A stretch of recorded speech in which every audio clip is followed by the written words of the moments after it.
Assalamualaikum warahmatullahi wabarakatuh. Kalau aku bagi gambar saja, hampa bising Datuk. Mana pergi tazkirah tak dengar suara Datuk lah. Tak best lah. Kami tengok gambar saja. Nak dengar Datuk beletiak lah. Suara Datuk dah menyejukkan hati kami. Macam-macam lah hampa ni nak bagi aku bersuara kan. Tapi tak apalah, dah hampa minta tu. Maka aku pun nak bacalah sikit terjemahan daripada surah Al-Syu'ara. Ayat 100, ayat 198. Dengarlah sebagaimana aku nak terjemahkan kepada hampa.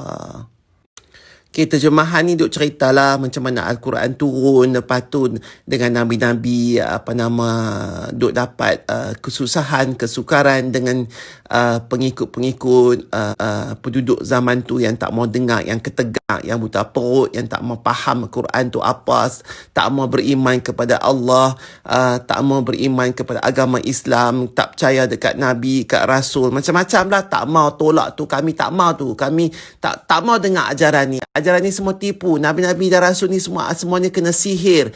Ahli-ahli sihir yang menunjukkan mujizat mereka untuk kami beriman. Tak mau. Nak bunuh, nak tu, semualah. Tak mau dengar. Nak sembah juga berhala patung. Agama tok nenek mereka. Macam-macam lagi. Ketegak semua. Tapi dah lah ketegak. Dalam duk ketegak tu sombong pula. Mereka nanti kata, kalau betul agama ni mai pada Allah, Tuhan yang satu, tunjukkanlah segala bencana ataupun azab yang akan diturunkan kepada kami jika agama ni benar. Sedangkan berhala-berhala kami ni adalah sembahan nenek moyang kami yang berkuasa ke atas kami. Action. Ni orang kata bodoh sombong. Kan? Tak mau percaya, bodoh. Lepas tu sombong pula ke atas tu. Lepas tu apa jadi dekat ayat ni? Mari kita baca Ustaz. Okey. 197. 196 lah kita gustan. Dan sesungguhnya Al-Quran itu disebut dalam kitab-kitab orang yang terdahulu. Apakah tidak cukup menjadi bukti bagi mereka bahawa para ulama Bani Israel telah mengetahuinya? Faham? Okey, Ustaz. Tapi ini nak menunjukkan betapa adilnya Allah dan tidak zalimnya Allah terhadap kita. Bila diterjemahkan ayat ini dikatakan seandainya kalaulah Al-Quran itu kami turunkan kepada sebahagian daripada golongan bukan Arab, katalah tak turun dekat Mekah, tak turun kepada bangsa Arab, tak turun kepada Nabi Muhammad SAW, diturunkan kepada part-part lain di dunia ni dalam bukan bahasa Arab. Okey, jadi orang nanti tak faham lah. Betul tak? Orang nanti tak faham kenapa Al-Quran ni isi dia terjemahannya macam ni sebab bahasa Arab. Kalau turun kat tempat lain, katalah dekat negara Cina ke, apa dia tak faham apa Al-Quran ni duk kata dalam bahasa Arab, kami tak faham dan kami tak boleh beriman. Pasal apa kata lagu tu? Okey. Kata seandainya Quran diturun kepada sebahagian pada golongan bukan Arab. Katalah mereka tak faham. Lalu dia membacakan kepada mereka, yakni orang-orang kafir, orang-orang yang tak beriman lagi lah. Nescaya mereka juga tidak beriman kepadanya. Sebab tak faham. Macam hampa lah duk baca gongreng, bismillah, auzubillah. Baca saja, lepas tu rasa macam, okey dah baca. Tapi hampa tak faham. Kita pun tak faham. Aku pun tak faham. Kalau tak ada terjemahan. Apa kata ni? Baca saja sebab kata kunun nak khatam Quran. Sebab baca Quran tu kita kena baca. Kita kena khatam Quran. Tapi isi kita tak tahu. Apa Quran ni duk kata. Kan? Jadi sesungguhnya kita juga tidak beriman kepadanya. Walaupun kita ni dah Islam, kita tak ada iman. Sebab kita tak baca apa maksud dia. Demikianlah kami masukkan sifat dusta dan ingkar ke dalam hati orang-orang yang berdosa. Maksudnya itulah perumpamaan Allah kata sifat dusta dan ingkar ke dalam hati orang-orang yang berdosa. Maksudnya di sini, kalau kita tak faham, kita baca tapi kita tak faham, kan, dan kita tak beriman kepadanya, macam itulah juga perumpamaannya bila kita membaca Al-Quran dan kita tak faham. Macam itulah juga maksudnya ada sifat dusta dan ingkar masih ada di dalam hati kita seperti hati-hati orang yang berdosa. Kalau kita tak faham apa maksud terjemahan, apa maksud benda yang diturunkan Allah kepada baginda Nabi Muhammad sallallahu alaihi wasallam, sebab kita tak tahu apa dia tulis, apa dia kata.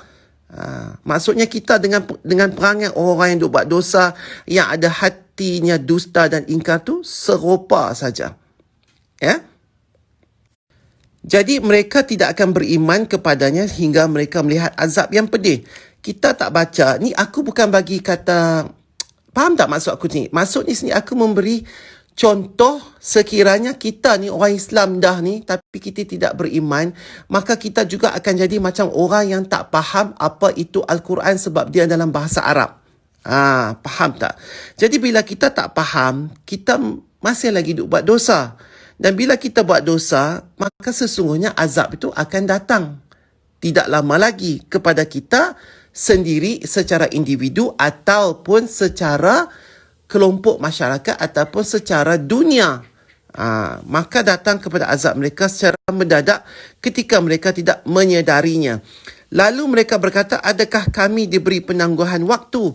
Bukankah mereka yang meminta agar azab kami dipercepat? Maka bagaimana pendapatmu jika kepada mereka kami berikan kenikmatan hidup beberapa tahun, kemudian datang kepada mereka azab yang diancamkan kepada mereka? Nescaya tidak berguna lagi kenikmatan yang mereka rasakan. Dan kami tidak membinasakan sesuatu negeri kecuali setelah ada orang-orang yang memberi peringatan kepadanya untuk menjadi peringatan, dan kami tidak zalim.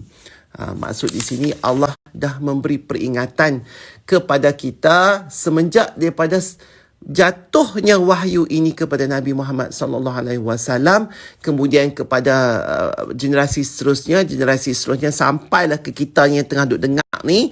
Mana kata kita telah pun diberi peringatan di dalam lembaran-lembaran Al-Quran ini untuk kita baca dan kita faham supaya azab tidak akan datang kepada kita.